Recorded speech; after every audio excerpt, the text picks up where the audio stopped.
Good morning from পলাশনীর। আজকে আমাদের very special guest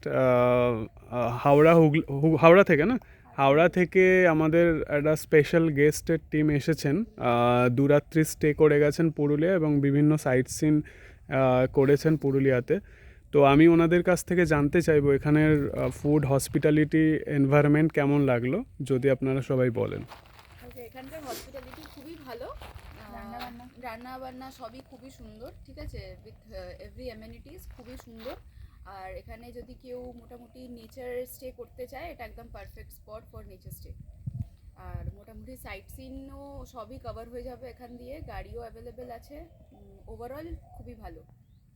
আমি বাচ্চা নিয়ে এসেছিলাম, খাওয়া দাওয়া বাচ্চার জন্যও একদম পারফেক্ট, ঘরোয়া রান্নাবান্না সব কিছুতেই খুব ভালো। দাদারা খুব সাপোর্ট করেছে, যখন যেটা দরকার হয়েছে বাচ্চার জন্য সেটাও হেল্প করেছে। ওভারঅল খুবই ভালো, one of the best experience. যেটা আমরা যখন বারবিকিউ দাদাকে বললাম যে একটু অর্গানাইজ করে দাও, আমরা একসাথে বসে রোদ একটু আগুনের নিতাম, ক্যাম্প ফায়ার করতাম, সবাই মিলে একটু এনজয় করতাম। আর এটা one of the best nature stage we have ever been.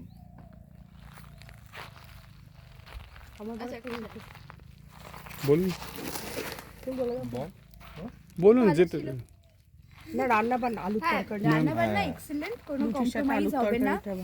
যখন যা বলেছি তাই বানানো হয়েছে, ভালো। আমাদের খুব ভালো লেগেছে, খেয়ে ভালো। আলুর তরকারিটা বেস্ট হয়েছে। আলুর তরকারি লুচির সাথে আলুর তরকারিটা একদম পারফেক্ট ছিল, একদম ঘরোয়া মায়েদের মতো। আর দিদির রান্না ভীষণ ভালো, ভীষণ ভালো। আর মাটন বেস্ট, খুবই ভালো, খুবই সুন্দর। দাদা বলুন। আর ফুললি নেচারের সঙ্গে কানেক্টেড, তার সঙ্গে ঘরোয়া পরিবেশে নিজেদের মতো করে আনন্দ করা, খাওয়া দাওয়া, বন্ধু বান্ধব নিয়ে সবাই এলে ভীষণ কোঅপারেটিভ, সবাই খুবই সুন্দর লেগেছে। Pet friendly basically. দিদি বলুন। ভালো বল। আমাদের সবার খুব ভালো লেগেছে, আমরা এনজয় করেছি, আমরা যেটার জন্য এসেছিলাম আমরা এনজয় করেছি নিজেদের মতো করে আমরা ভাই বোনেরা মিলে এসে খুব এনজয় করেছি। সবথেকে বড় কথা, খুবই বাজেট ফ্রেন্ডলি ওয়েতে আমরা এনজয় করতে পেরেছি। দুটো দিন আমার একদম পারফেক্ট গেছে। 5 stars from our side. Thank you so much. আপনাদের যাত্রা শুভ হোক। Thank you from Palashoni.